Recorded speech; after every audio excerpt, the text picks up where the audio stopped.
नमस्कार, बहुत बहुत स्वागत है। आप देख रहे हैं न्यूज़ 18 का डिजिटल प्लेटफॉर्म। मैं हूं आपके साथ ऋतु ज्ञानवानी।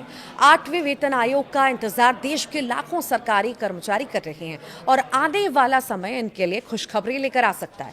जी हां, महंगाई भत्ता यानी डीए और फिटमेंट फैक्टर के लिए कई सारी रिपोर्ट्स और बात हो गई है, पर एक ऐसा भत्ता है जिस पर किसी की नज़र शायद ही गई होगी।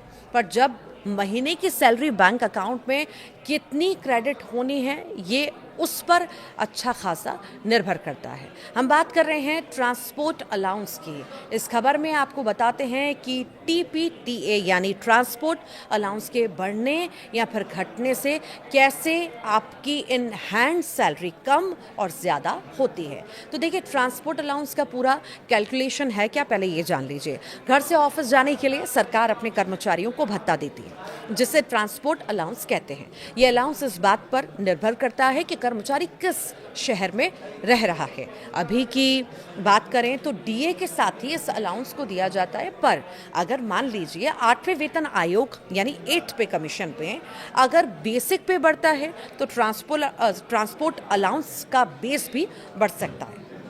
फिटमेंट फैक्टर बदले का पूरा खेल, ये भी कहीं ना कहीं संकेत है। तो देखिए, एक्सपर्ट्स का ये मानना है कि 2.57 से 3.68% तक फिटमेंट फैक्टर पहुंच सकता है। मान लीजिए ऐसा हुआ तो बेसिक पे 18,000 रुपये बढ़कर 26,000 हो जाएगी। अब जब बेसिक पे अगर बढ़ा है तो दूसरे भत्तों पर भी इसका पॉजिटिव असर जो है देखने को मिलेगा। यानी ये कह सकते हैं कि टोटल सैलरी में बम्पर ग्रोथ देखने को मिल सकती है। आखिर इसका फायदा जो है किसे कितना होगा? तो जो कर्मचारी बड़े शहर जैसे दिल्ली, मुंबई, चेन्नई में रहते हैं, उन्हें अलाउंस में बढ़ोतरी छोटे शहरों के रहने वाले कर्मचारियों के मुकाबले ज़्यादा देखने को मिलेगी। इसके अलावा पे लेवल के हिसाब से ट्रांसपोर्ट अलाउंस की दरें तय की जाती हैं, जैसे लेवल 1 और 2 के लिए लेवल 3 से 8 के कर्मचारियों के मुकाबले थोड़ा कम भत्ते में ग्रोथ होगी।